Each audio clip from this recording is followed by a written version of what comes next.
ठंड का फसल पे कितना इफेक्ट होता है, ये एक इस्माइल कैकमैक नाम के साइंटिस्ट ने ढूंढ के देखा।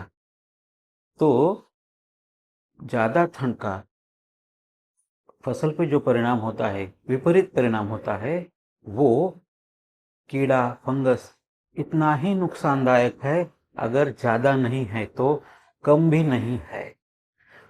फसल को ठंड से विपरीत परिणाम होता है और उपज में कमी होती है। ये इसके पीछे साइंस क्या है और किसान ठंड का फसल पे होने वाला बुरा असर कम कैसे कर सकता है, ये समझने की कोशिश करेंगे। थोड़ा साइंटिफिक है, साइंस वर्ड शायद आपको समझने में दिक्कत हो सकती है और मुझे समझाने में। तो जब ठंड होती है तो फसल में कुछ रसायन बनते हैं।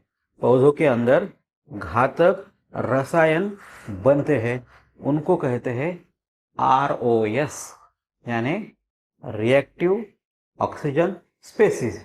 पौधों के अंदर ठंड की वजह से रिएक्टिव ऑक्सीजन स्पेसीज बनती है। इसका शॉर्ट फॉर्म है ROS। और ये है तो एक ऑक्सीजन की तरह। ऑक्सीजन को हम प्राणवायु मानते हैं, मगर वो अगर ज़्यादा हो गया तो उसका रूपांतर होके उसका कन्वर्जन होता है सुपर ऑक्साइड, सिंगलेट ऑक्साइड या हाइड्रोक्साइड में, और वो घातक बन जाता है।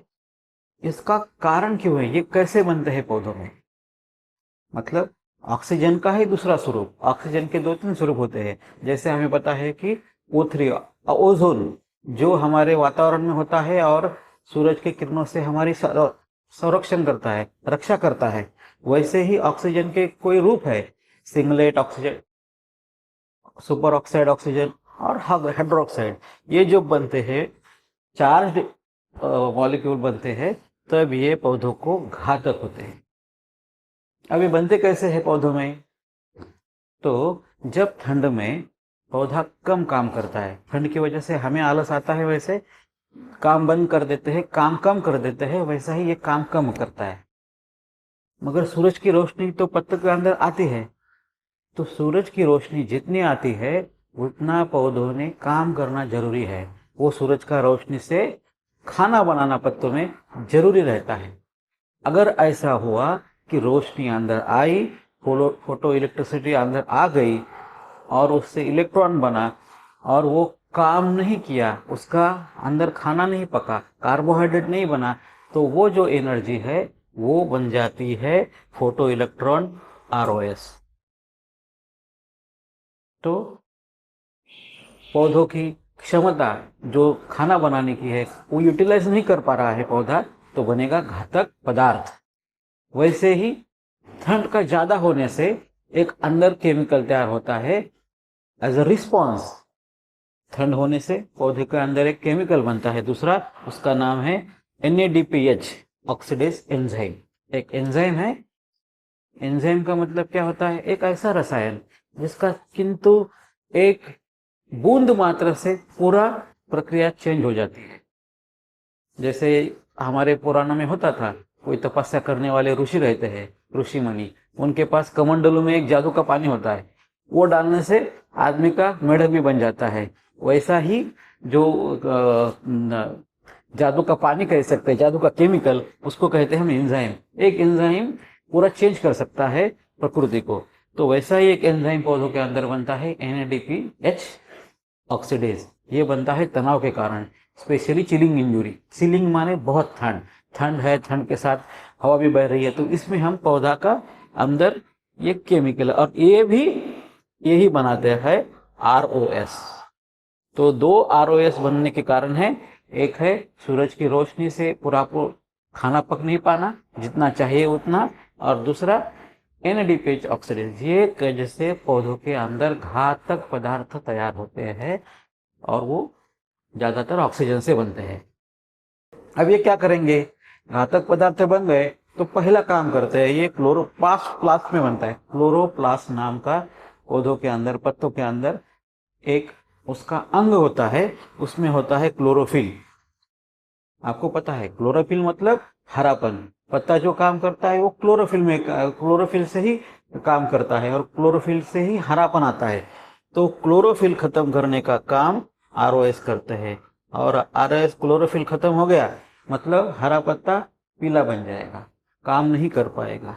फिर क्या होता है, दूसरा होता है जो पत्तों में कोशिकाएं होती है,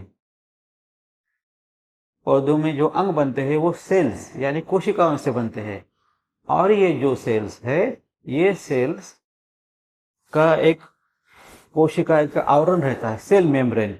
वो जो सेल मेम्ब्रेन है, प्लाज्मा मेम्ब्रेन है, वो भी खत्म हो जाता है। खत्म हो जाता है मतलब जैसे गुब्बारा है उसका फूट गया तो क्या पानी बाहर आ जाएगा, तो वैसे ही सेल का अंदर पानी रहता है, उसके अंगों में रहते हैं। वही शायद वो डिस्टर्ब होने से पूरा फसल वो जो पत्ता है वो काम नहीं कर पाएगा। और प्रोटीन भी खत्म हो जाता है आरओएस की वजह से। जैसे डीएनए एक प्रोटीन है, अगर डीएनए नहीं है तो नया कोशिकाएं नहीं बन पाएगी, आपको कोई नया पत्ता नहीं बन पाएगा, कोई फूल नहीं आ पाएगा, कोई फल नहीं बन पाया। डीएनए तो हमारे हर अवयव का, अंग का अंदर एक अत्यावश्यक भाग है। डीएनए मतलब जान, आपको पता है। मतलब जो आरओएस यानी घातक रसायन बनता है वो हरापन खत्म कर देता है। फिर वो हरापन खत्म हो गया तो वहां जल जाता है पत्ता, उसको आपको नोक जल जाएगा, बाहरी पत्तों का जो किनारे है वो जल जाएंगे। फिर उसमें अंदर, पत्तों के अंदर अवयव भी उसका डैमेज हो जाएगा, पत्ता अंदर से प्रोटीन भी खत्म हो जाएगा और डीएनए भी उसमें नहीं बनेगा, तो नए अवयव, नए अंग जैसे फूल फल नहीं बन पाएंगे। ये जो परिणाम है आपने देखा कि ठंड से फसल में घातक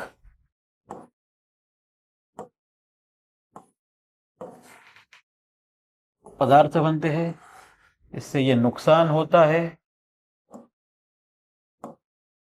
अब इसे कम करने के लिए 5 पोषक तत्व और कुछ हार्मोन्स काम में आते हैं। तो सबसे ज्यादा जरूरी पोषक तत्व होता है जो ये इसका खिलाफ काम करता है, घातक पदार्थ बनने नहीं देता, उसका नाम है जिंक। जिंक भी एक एंजाइम बनाने में काम आता है, तो ऐसा एंजाइम बनाएगा कि इसके खिलाफ वाला एंजाइम बनाएगा। मतलब जो आरओएस बनाने वाला एंजाइम है, एनएडीपीएच ऑक्सीडेज एंजाइम, उसका खिलाफ खत्म करने के लिए इनहिबिटर काम करता है जिंक। पौधों में ठंड की वजह से एज ए रिस्पॉन्स पौधा बना रहा है जरूरत के लिए एनएडीपीएच ऑक्सीडेज, और जिंक उसे बनने नहीं दे रहा, यानी घातक पदार्थ बनने नहीं देगा। दूसरा बात होता है जिंक, ये जो कोशिकाओं का मेम्ब्रेन है उसका भी इंटीग्रिटी बना के रखता है। और कुछ टाइम जो कोशिका के अंदर घातक पदार्थ जाते हैं उनको रोकने का काम भी करता है। Intake and Uptake of toxic ion, ये रोकने का काम जिंक करता है। जिंक के 3 कार्य है बहुत जरूरी ठंड में पौधों को बचाने के लिए। इसलिए आप विगर जिंक 70 जब डालते हैं तब आपको चिलिंग इंजुरी से ठंड में पौधों को राहत मिलती है। उस तरह दूसरा इंपॉर्टेंट न्यूट्रिएंट आता है नाइट्रोजन, क्योंकि नाइट्रोजन जो है वो सूरज का रोशनी से खाना बनाने में बहुत फास्ट काम करेगा, फोटोसिंथेसिस में कमी नहीं आने देगा। इसकी क्योंकि जो सूरज की रोशनी पत्ता यूटिलाइज नहीं कर रहा है तो आरओएस बन रहा है, और वो यूटिलाइज करने के लिए कौन जरूरी है, नाइट्रोजन। ये क्या करेगा, फोटोसिंथेसिस में जो इलेक्ट्रॉन ज्यादा बन के घातक हो रहे हैं उतना नहीं होने देगा, वो पौधों को काम करवाने लगवाएगा। Nitrogen is essential. नाइट्रोजन हमें ठंड में फसल को घातक पदार्थ बनने से रोकता है। फिर आता है पोटेशियम और मैग्नीशियम, दोनों का एक ही रोल है कि जो पत्ता खाना बना रहा है वो खाना पत्ते में ही नहीं रहना देना है, नीचे भेजना है। अगर पत्तों ने कार्बोहाइड्रेट बनाया सूरज की रोशनी से और वो वही रहा तो पत्ता नया कार्बोहाइड्रेट नहीं बनाएगा। तो पोटेशियम और मैग्नीशियम, ये दो ऐसे पोषक तत्व है जो पत्तों ने खाना बनाया कार्बोहाइड्रेट, वो बनाते भी बढ़िया है तरीके से कार्बोहाइड्रेट को, जो उसमें उनका रोल है, और वो उसको लेके जाने में दूसरी तरफ कार्बोहाइड्रेट को आगे लेके जाने के लिए जो काम करते हैं वो पोटैश और मैग्नीशियम है। तो जैसे ही कभी स्ट्रेस आता है इनका, तो ठंड में ठंड सहन नहीं कर पाएगा पौधा। पोटेशियम और मैग्नीशियम की कमी ये हमें ठंड में पौधे को खत्म कर देगी, और पोटेशियम और मैग्नीशियम अच्छा है तो पौधा ठंड से बचे रहेगा। और एक पोषक तत्व आता है कैल्शियम। कैल्शियम का एक जरूरी होता है कि पानी जो है पत्तों में का उसे बचाए रखे। ठंड में पत्तों के अंदर जो स्टोमाटा होता है जिससे पानी बाहर जाता है, वो बंद कर देता है स्टोमेटो को कैल्शियम, और पानी बनाए रखता है पत्तों में, उसको सूखने नहीं देता। तो 5 पोषक तत्व अगर आप सही तरीके में मायने से देंगे तो हम ठंड का विपरीत परिणाम पौधों पे होने वाला को बचने देंगे। और वो 5 पोषक तत्वों में से नंबर 1 है zinc Omaxe vigour zinc 70। Vigour zinc 70, vigour zinc 70 आधा ml 1 लीटर पानी में छिड़काव से आप बच सकते हैं। जिंक 70 का आधा ml, आधा मिलीलीटर, या बीघे का, एकड़ का 250 ml, बीघे का 100 ग्राम काफी होता है। ये चिलिंग इंजरी बचाने के लिए, मतलब ठंड का पौधों पे बुरा असर बचाने के लिए जिंक का रोल नंबर 1 है। नंबर 2 आएगा पोटैश, नंबर 3 आएगा नाइट्रोजन, 4 मैग्नीशियम और 5 जिंक। ये आपको देना जरूरी है। इसके साथ आप दूसरे कोई हार्मोन्स या टॉनिक होते हैं, बायोस्टिमुलेंट्स, वो भी यूज कर सकते हैं, जैसे बायो20। जो बायो20 नाम का बायोस्टिमुलेंट है, विगर कंपनी का बायो20, जिसमें 28% झाइम है, अच्छे क्वालिटी का, एक्लोनिया क्वालिटी का, वो क्या करता है ठंड में बचाता है। बायोस्टिमुलेंट जो आए हैं दुनिया में, झाइम, सीविड, ये आए हैं चिलिंग इंजरी को कम करने ही। एक बार ऐसा हुआ नॉर्वे, यूरोप में कुछ जगह बर्फ के वजह से फसल मर जाती है, मगर कुछ किसानों के यहाँ फसल मरी नहीं। उन्होंने बोला क्यों नहीं मरी, तो उन्होंने देखा कि जो समंदर का सीवीड आ रहा है वो अगर फसल में डालते हैं तो फसल ठंड से बर्फ में भी बची रहती है। तो इसके साथ हमें डालना होता है बायो20।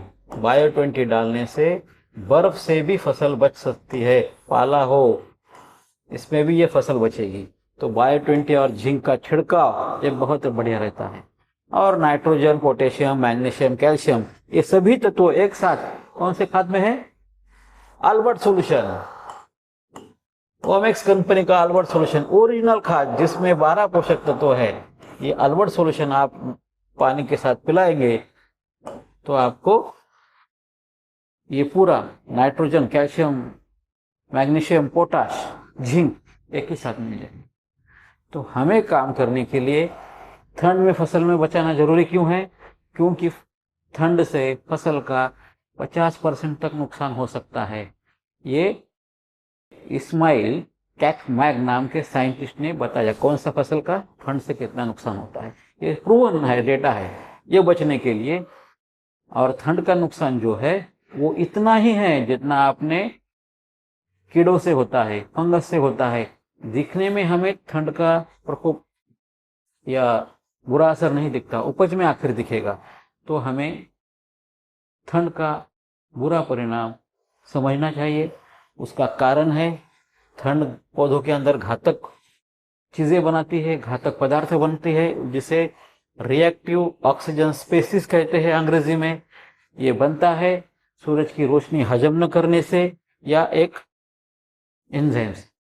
और उससे क्या होगा? पत्ता पीला हो जाएगा, क्लोरोफिल जल जाएगा, कोशिकाओं की मेम्ब्रेन यानी बाउंड्री जो रहती है वो खत्म हो जाएगी। प्रोटीन बंद हो जाएगा, डीएनए नहीं बनेगा तो फूल फल भी बनना नहीं मुश्किल हो जाता है। घातक पदार्थ, होने वाला नुकसान, बचाने वाले 5 पोषक तत्व और एक टॉनिक जिसका नाम है बायो20। बायो20 जिंक के साथ छिड़काव करना है। बायो20 2 ml, जिंक आधा ml और अल्बर्ट किलो के 4 किलो अल्बर्ट सॉल्यूशन पर एकड़। ये देने से आपका चिलिंग इंजरी यानी फसल का विपरीत परिणाम नहीं होगा और आपका रिजल्ट मिलेगा, फसल आपकी बढ़िया रहेगी। आप ये ट्राई करके देखिए। पूरा एकड़ में, पूरा आपके खेत में करने से है, आप आधा एकड़ में, 1 बीघा में करके देख सकते हैं और फिर पता है कि इसका साइंस आपके समझ में आया और उपाय आपको मिला नहीं मिला। आपके कमेंट्स के लिए मैं वेट करूंगा। Thank you.